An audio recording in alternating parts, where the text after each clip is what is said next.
प्यारे छात्रों, नमस्कार। मैं प्रदीप बहुगुणा, प्रवक्ता भौतिक विज्ञान, राजकीय इंटर कॉलेज सोड़ा सरोली से, और पुनः आपके सामने हूँ भौतिक विज्ञान का आगे का पाठ लेकर।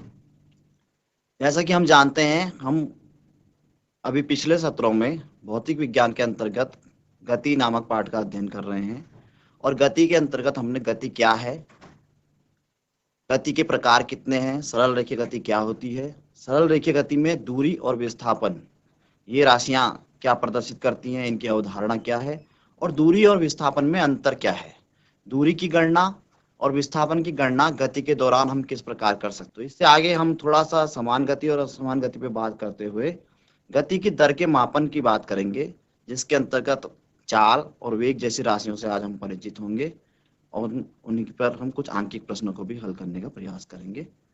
तो आइए आगे बढ़ते हैं। जैसा कि हमने इससे पिछले सत्र में देखा था कि गति समय के साथ वस्तु की स्थिति में परिवर्तन होने की क्रिया है, और वस्तु अपनी गति के दौरान जितना भी मार्ग तय करती है, उस पूरे मार्ग को हम उस मार्ग की लंबाई को दूरी से प्रदर्शित करते हैं। दूरी की गणना भी हमने कुछ आंकिक प्रश्नों के माध्यम से की थी। इसी प्रकार विस्थापन एक राशि है जो अगर हम गति के साथ साथ दिशा का भी उसका ध्यान रखें तो पूरी गति के दौरान प्रारंभिक बिंदु से और गति के अंतिम बिंदु तक चली गई सीधी दूरी को हमने विस्थापन का नाम दिया था। और हमने ये भी देखा था कि दूरी और विस्थापन दोनों ही भौतिक राशियां हैं, जिनका मात्रक हमारी अंतरराष्ट्रीय मानक पद्धति में मीटर है। कुछ प्रश्नों को लेकर हमने दूरी और विस्थापन की गणना भी की थी। इसके बाद हमने चाल और समय पे बात की थी कि गति जो है समान गति और असमान गति। तो समान समय में समान अंतराल में अगर वस्तु क्या है समान दूरी तय करती है तो हम कहते हैं उसकी गति समान गति है। तो समान गति को हम ऐसे समझ सकते हैं,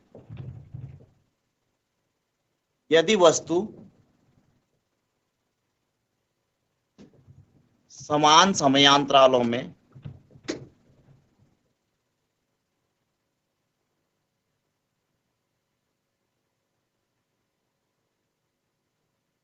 समान दूरी तय करती है,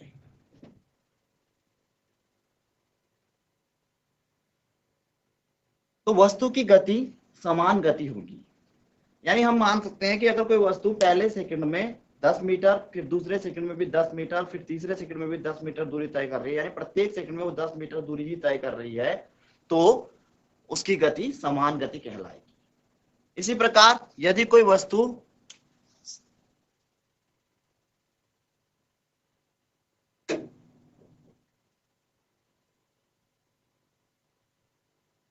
समान समयांतरालों में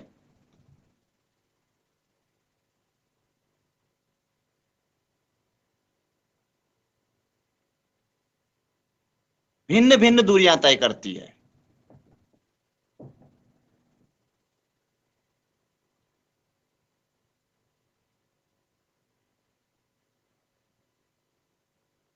यदि वस्तु समान समयांतरालों में भिन्न भिन्न दूरियां तय करती है, यानी पहले सेकंड में मान लीजिए उसने 10 मीटर दूरी तय करी, दूसरे सेकंड में हो सकता है वो 5 मीटर दूरी तय करे, तीसरे सेकंड में हो सकता है फिर 15 मीटर दूरी तय कर ले। तो अगर उसके द्वारा हर सेकंड में यानी हर इकाई समय में तय की जाने वाली दूरी या हर समयांतराल में जो भी निश्चित समयांतराल हम ले रहे हैं उसमें तय की जाने वाली दूरी अगर बदल रही है तो वस्तु की गति असमान गति कहलाएगी। हम यहाँ पे यह भी स्पष्ट कर सकते हैं कि विभिन्न वस्तुओं की गति एक समान भी हो सकती है और एक ही वस्तु की गति अलग अलग समय में असमान भी हो सकती है। इसके बाद इस गति की दर का हम मापन कैसे करें, गति की दर को क्या कहते हैं। तो गति की दर को सामान्य भाषा में चाल कहा जाता है। चाल एक प्रकार की भौतिक राशि है, और चाल का जो तात्पर्य है, चाल गति की दर का एक तरह से मापन प्रस्तुत करती है। चाल को हम इस तरह से समझ सकते हैं कि वस्तु द्वारा इकाई समय में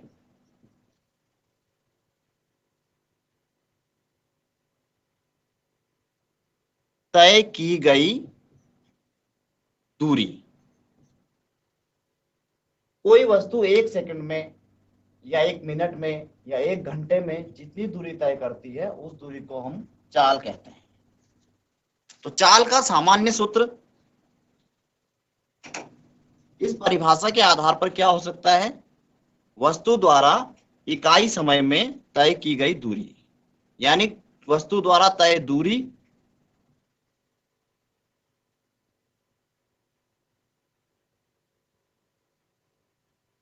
और गति में लगा समय।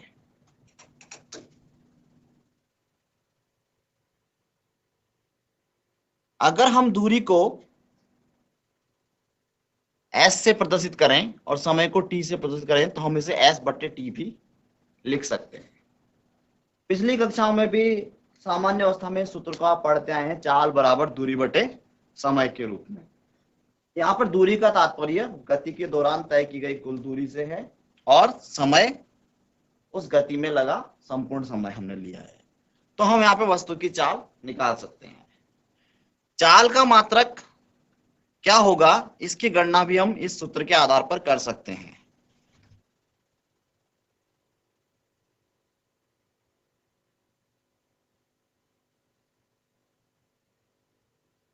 चाल का मात्रक, क्योंकि चाल क्या है? ये वस्तु द्वारा तय दूरी बटे गति में लगा समय है। तो वस्तु द्वारा तय दूरी का मात्रक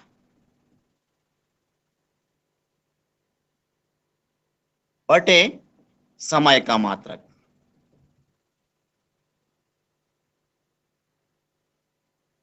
दूरी का मात्रक हम जानते हैं मीटर होता है और समय का मात्रक अंतरराष्ट्रीय मानक पद्धति में सेकंड होता है।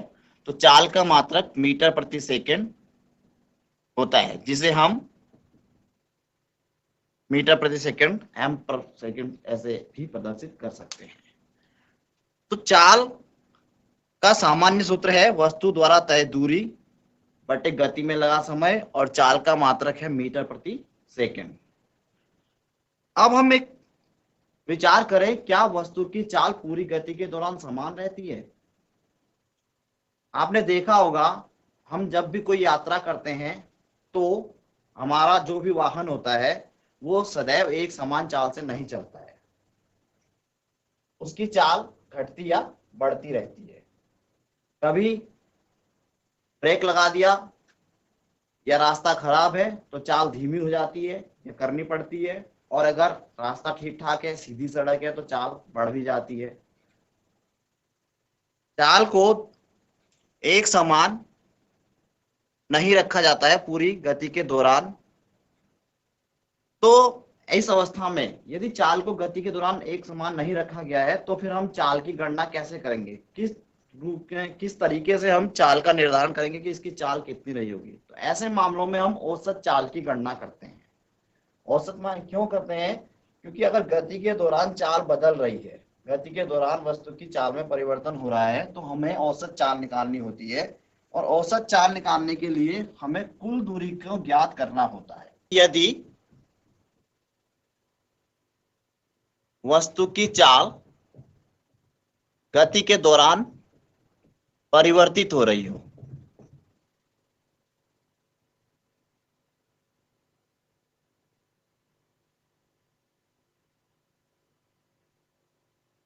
तो औसत चाल क्या होगी?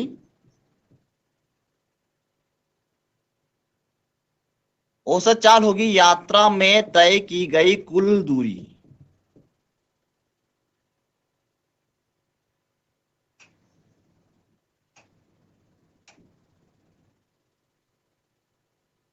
यानी यात्रा प्रारंभ करने के शुरुआत से लेकर यात्रा के अंत तक तय की गई कुल दूरी को हम जोड़ लेंगे और बटे यात्रा में लगा कुल समय। इस प्रकार से हम औसत चाल की गणना कर सकते हैं। अब हम आंकिक प्रश्न के माध्यम से चाल और औसत चाल में अंतर को समझने की कोशिश करेंगे, या ये समझने की कोशिश करेंगे कि चाल और औसत चाल की गणना किस तरह की जाती है। तो मान लिया एक छोटा सा उदाहरण मैं यहाँ पे लेता हूं। हम कहते हैं कि एक वस्तु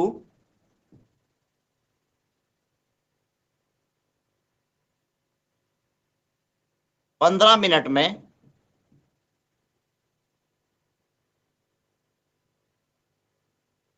1500 मीटर दूरी तय करती है।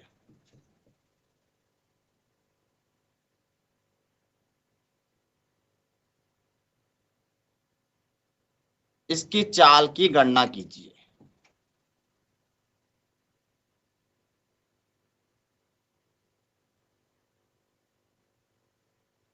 यहां पर हम देख रहे हैं इस प्रश्न में कि वस्तु है, समय हमें दिया है, कुल समय एक साथ दे दिया है 15 मिनट, और 15 मिनट में कुल दूरी 1500 मीटर दे दी है। यहाँ पे कहीं भी इस तरह का उल्लेख नहीं आया है कि वस्तु की चाल समय के साथ बदल रही है या यात्रा के दौरान कहीं बीच में परिवर्तित हो रही है। तो इसलिए हम यहाँ पे क्या है, क्योंकि हमें एक साथ दूरी पता है और समय पता है, इसलिए हम सीधे सीधे चाल की गणना यहाँ पे हम कर सकते हैं उसी सूत्र का प्रयोग करते हुए। तो यहाँ पे हम देखते हैं कि हमें क्या दिया है। दूरी हमें दी है 1500 मीटर और समय हमें दिया है 15 मिनट। लेकिन यहां अभी हमने उल्लेख किया था जब हम मात्रक चाल का ले रहे थे कि चाल का मात्रक होता है मीटर प्रति सेकंड। अगर दूरी हम मीटर में ले रहे हैं तो समय को हमें सेकंड में लेना होगा, क्योंकि हम अंतरराष्ट्रीय मानक पद्धति में गणना कर रहे हैं। तो समय को हमें सेकंड में बदलना होगा। तो एक हम जानते हैं 1 मिनट में 15 मिनट में हमें क्या करना होगा, 60 से गुणा करना होगा, क्योंकि 1 मिनट में 60 सेकंड होते हैं। तो कुल मिलाकर हमारा 900 सेकंड का समय हुआ। तो हम इस प्रश्न को अब इस तरह भी समझ सकते हैं कि वस्तु वास्तव में 900 सेकंड में 1500 मीटर की दूरी तय करती है। इसलिए हम यहाँ पे चाल की गणना कर सकते हैं कि चाल बराबर क्या आ जाएगा, तय की गई दूरी यानी 1500 मीटर बटे लगा कुल समय यानी 900 सेकंड। इसे हम हल करें तो 15/9 5/3 सेकंड मीटर प्रति सेकंड यानी 1.66 के करीब आ जाएगा मीटर प्रति सेकंड। तो इस प्रश्न में हमने देखा हमें दूरी पूरी दी हुई थी एक साथ और समय भी दिया हुआ था, तो हमने उसके आधार पर आसानी से गणना कर ली कि वस्तु की चाल क्या रही होगी। अब हम एक उदाहरण की सहायता से औसत चाल को समझने की कोशिश करें। एक साधारण सा प्रश्न मैं पाठ्य पुस्तक के आधार पर ही ले रहा हूं कि यदि वस्तु पहले 4 सेकंड में 400 मीटर तथा दूसरे 4 सेकंड में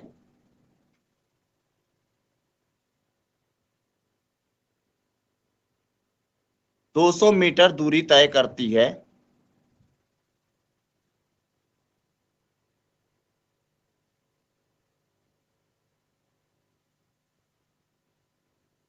तो वस्तु की औसत चाल क्या होगी।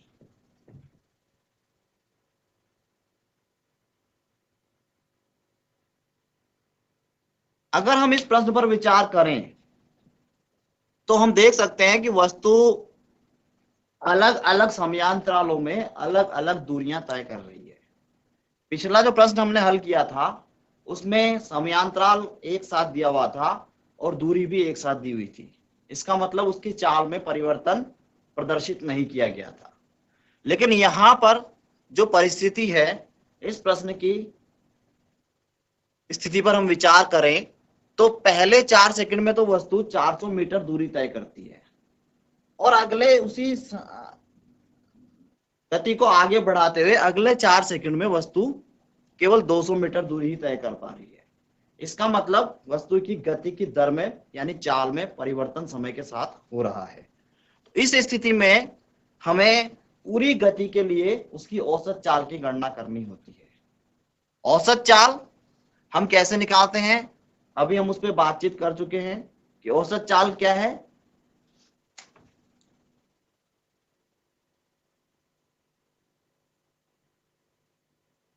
यात्रा के दौरान तय कुल दूरी।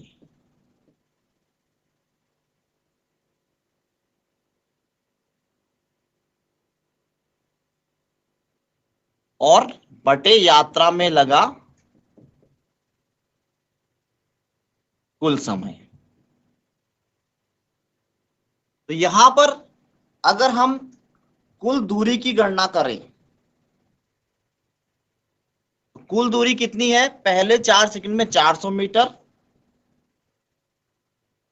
और अगले 4 सेकंड में 200 मीटर।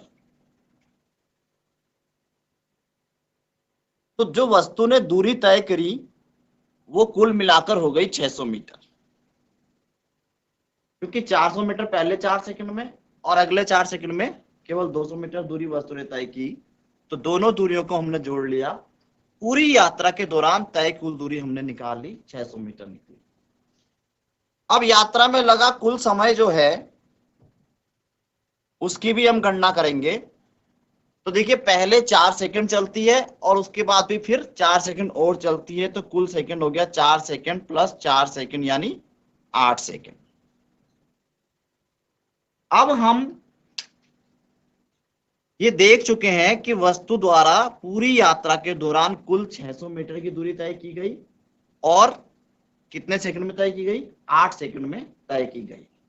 तो इसलिए औसत चाल की गणना हम इस सूत्र के आधार पर कर सकते हैं कि औसत चाल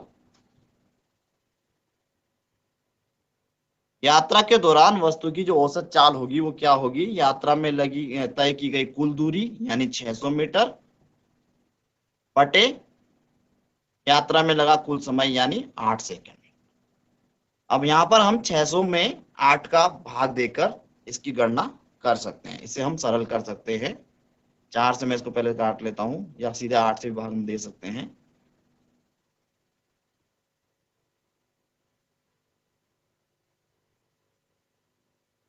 तो 75 मीटर प्रति सेकंड वस्तु की चाल निकल कर आती है। लेकिन ये चाल नहीं, क्या है? औसत चाल। इसको हमने औसत चाल क्यों कहा? क्योंकि गति के दौरान वस्तु की चाल बदलती गई। यही कारण है कि उसने अलग अलग समयांतरालों में अलग अलग दूरियां तय की। तो मैं समझता हूं इन दोनों उदाहरणों से चाल और औसत चाल की अवधारणा हमारे बीच स्पष्ट हो चुकी होगी। इसके बाद हम बात करते हैं अगली भौतिक राशि की, जो एक तरह से गति की दर का ही मापन करती है, लेकिन दिशा के साथ। अगर हम गति की दर का मापन बिना दिशा को ध्यान में लिए कर रहे हैं तो उस गति की दर को हम चाल कहते हैं। लेकिन जैसा कि हमने कहा था कि हम दिशा के साथ साथ अगर दूरी का मापन कर रहे हैं तो दिशा के साथ जब हम दूरी का मापन करते हैं तो उस राशि को हम वेग से प्रदर्शित करते हैं। वेग जिसे हम सामान्य गणितीय रूप में कह रहे थे कि गति के प्रारंभिक बिंदु से गति के अंतिम बिंदु के बीच की सीधी दूरी। उसी तरह से अगर हम उसी सीधी दूरी जो है जिसे हमने विस्थापन कहा था, विस्थापन गति के प्रारंभिक बिंदु से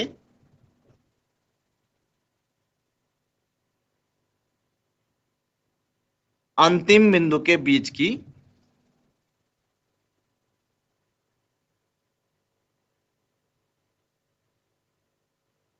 सीधी दूरी।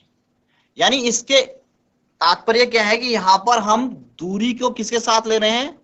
दूरी को दिशा के साथ ध्यान में रखा जाता है। दूरी का जो मापन है वो दिशा को ध्यान में रखते हुए किया जाता है। इस पे हम पिछले कक्षा में, पिछले सत्रों में विस्तृत रूप से चर्चा भी कर चुके हैं कि दूरी और विस्थापन में अंतर क्या है। अब अगर हम केवल दूरी लेते हैं और दूरी की दर समय के साथ ज्ञात करते हैं तो वो जो गति की दर मापी जाती है उसे चाल कहा। चाल और औसत चाल दोनों का हमने गणना की, इस पर आंकिक प्रश्न भी हल किया। लेकिन यदि हम विस्थापन की दर की अगर हम बात करें, यानी गति की दर का हम मापन करें समय के साथ दिशा को ध्यान में रखते हुए, तो विस्थापन की जो दर होती है समय के साथ उसे हम वेग कहते हैं। तो वेग क्या है? वेग को हम समझ सकते हैं कि वस्तु द्वारा या वस्तु का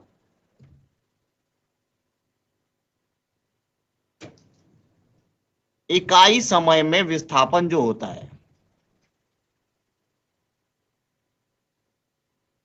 वही वेग है। अब हमारे पास समान प्रकार की प्रतीत होती हुई दो प्रकार की राशियां हमने आज जिनसे हमारा परिचय हुआ, चाल और वेग। दोनों में अंतर क्या है? चाल जब हमने लिखा था तो वस्तु की इकाई समय में तय दूरी, अगर हम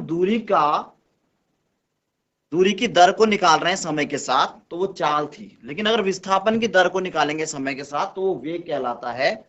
और वेग का सूत्र भी चाल की तरह ही बनेगा, लेकिन क्या बनेगा कि वेग में हम दूरी के बजाय विस्थापन का प्रयोग करेंगे।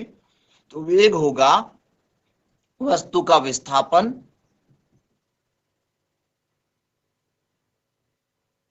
बटे समय। वेग के मात्रक की अगर हम बात करें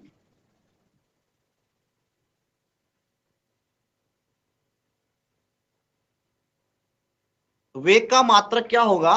सूत्र के आधार पर हम लिख सकते हैं कि वेग का मात्रक होगा विस्थापन का मात्रक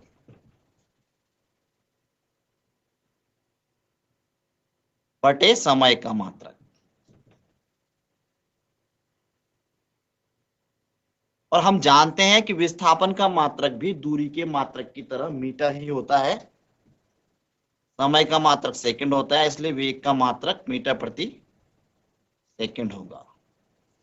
तो यहां पर एक चीज और निकल के आती है कि चाल और वेग दोनों के मात्रक भी समान होते हैं, लगभग समान प्रकार की राशियां होती हैं, लेकिन चाल की गणना करते समय हम दिशा का ध्यान नहीं रखते हैं और वेग की गणना करते समय दिशा का ध्यान रखते हैं। वेग और चाल दोनों ही गति की दरों का मापन है, दोनों में ही हम गति की दर को माप रहे होते हैं समय के सापेक्ष। लेकिन जब हम चाल की गणना कर रहे होते हैं तो चाल जो है उसमें हमें दिशा का कोई भी ध्यान हमने नहीं रखा, कुल दूरी ली और कुल समय की बात करी। दोनों का जो हमारा दर आई दूरी के सापेक्ष दर की, समय की दर यानी दूरी बटे समय, उसको हमने चाल कहा। लेकिन जब वेग की हम बात कर रहे हैं तो वेग गति की दर का मापन तो है चाल की ही तरह, लेकिन इसमें हमें दिशा को भी ध्यान में रखना होता है। तो वेग और चाल में बहुत बड़ा अंतर ये है कि चाल जो है वो गति की दिशा को ध्यान में नहीं रखती है, गति की दिशा को ध्यान में रखते हुए उसका मापन या उसकी गणना हम नहीं करते हैं, कुल रास्ते की लंबाई पर हमें विचार करना होता है और कुल समय पे। जबकि वेग में हम गति की दिशा को भी ध्यान में रखेंगे और हम अगले आने वाले जो हमारे सत्र होंगे उनमें ये विचार करेंगे क्या चाल और वेग में समानता हो सकती है या इनमें कोई अंतर भी आ सकता है गति के दौरान, चाल की गणना कैसे की जा सकती है, तो वेग की गणना हम किस प्रकार से कर सकते हैं, और वेग भी क्या समय के साथ बदलता है, अगर बदलता है तो फिर वेग में परिवर्तन की दर क्या होती है, उसे क्या कहते हैं। इस प्रकार हम अगले आने वाले सत्रों में इस चर्चा को आगे बढ़ाएंगे। मुझे उम्मीद है कि आपको ये पाठ समझ में आ रहा होगा और पसंद आ रहा होगा और आप घर पर इसका अभ्यास भी कर रहे होंगे, इससे लाभ प्राप्त कर रहे होंगे।